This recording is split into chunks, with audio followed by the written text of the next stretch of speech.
ATM card নিরাপদে ব্যবহারের 5টি সহজ টিপস।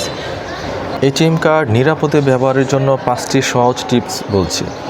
1.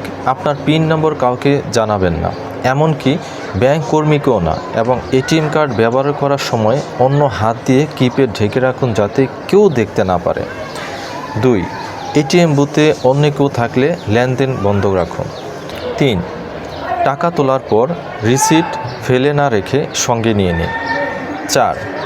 কার্ড স্লট ও আশেপাশের স্থান পরীক্ষা করুন। এটিএমে কার্ড ঢোকানোর আগে কার্ড স্লটটি ভালোভাবে দেখে নিন। সন্দেহজনক কোনো ডিভাইস, স্ক্যামিং ডিভাইস লাগানো আছে কিনা। কিপ্যাড বা মেশিনে কোনো অস্বাভাবিক জিনিস লক্ষ্য করলে সেই বুথ ব্যবহার করা থেকে অবশ্যই বিরত থাকুন। 5. লেনদেনের পর যে সতর্কতাগুলো অবলম্বন করবেন তা হচ্ছে, টাকা তোলার পর অবশ্যই লেনদেনের রিসিটটি সংগ্রহ করুন এবং তা মিলিয়ে নিন। আপনার ব্যক্তিগত মোবাইল নম্বর ব্যাংকের সাথে যুক্ত রাখুন যাতে প্রতিটি লেনদেনের জন্য SMS অ্যালার্ট পেতে পারেন।